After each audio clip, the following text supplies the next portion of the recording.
Kadang ku takut dan gugup, dan ku merasa tak sanggup melihat tantangan di sekitarku.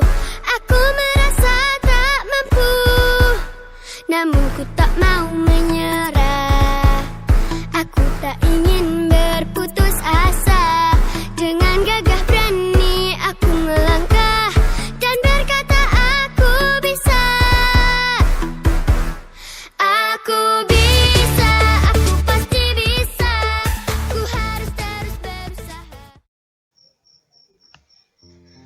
Halo anak-anak, apa kabarnya hari ini?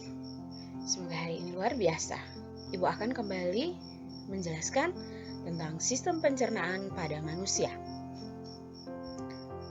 Setelah kemarin kita praktek tentang uji amilum, uji gula, uji protein, dan uji lemak, dengan pertanyaan-pertanyaan ini hanya sekedar untuk mereview kita tentang kandungan nutrisi yang diperoleh dari mana.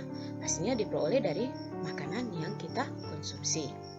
Nah, materi sistem pencernaan manusia pada awalnya diawali dengan mengetahui nutrisi-nutrisi yang ada pada makanan yang berguna untuk tubuh manusia itu sendiri.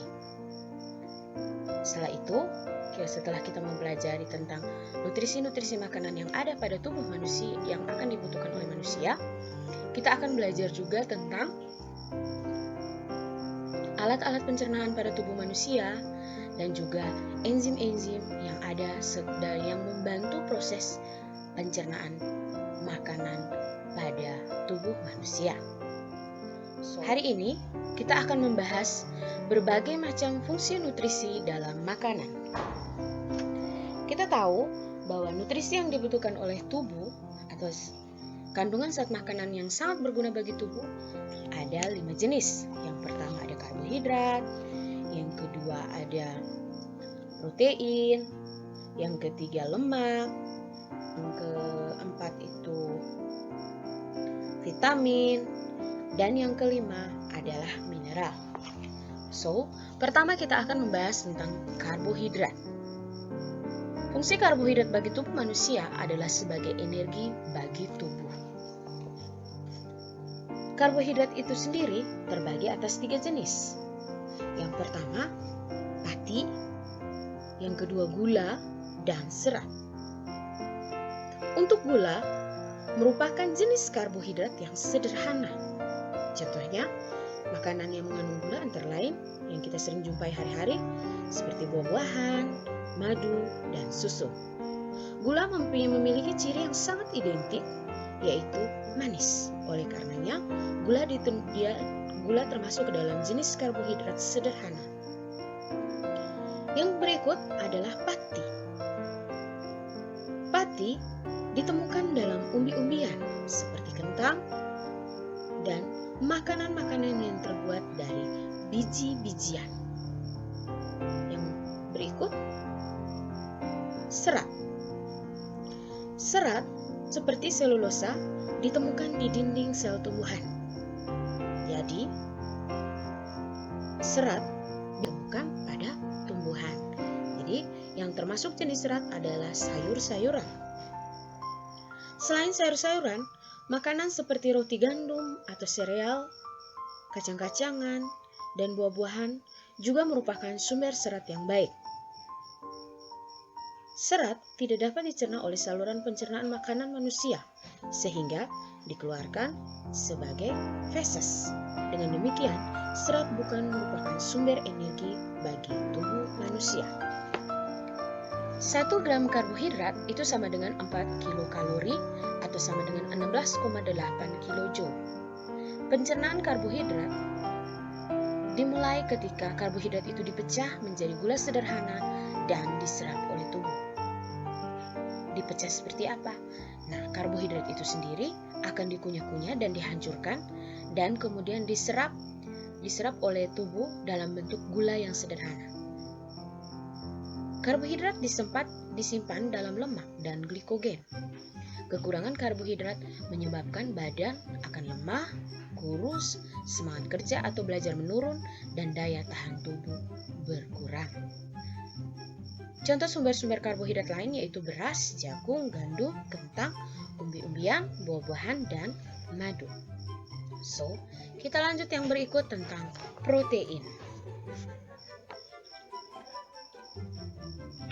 Protein bahan makanan yang penting, terutama untuk umur-umur kalian ya. Biasanya protein berfungsi untuk apa? Protein itu lebih banyak fungsinya itu untuk pembentukan tulang, dan terutama yang paling penting adalah pembentukan otak. Fungsi utama dari protein ada dua jenis, dilihat dari segi komponen struktural dan fungsional. Fungsi struktural seperti apa? Fungsi strukturalnya adalah contohnya tuh pembangunan tubuh, mengganti sel-sel yang rusak.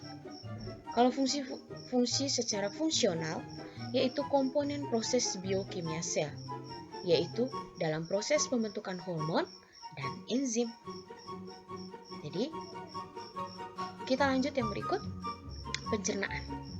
Protein itu nanti akan dirubah menjadi pepton, dibantu oleh enzim pepsin yang ada di lambung akan merubah protein menjadi asam amino. Kemudian, melalui tripsin di usus halus akan diserap oleh tubuh. Kita lihat sumber-sumber protein.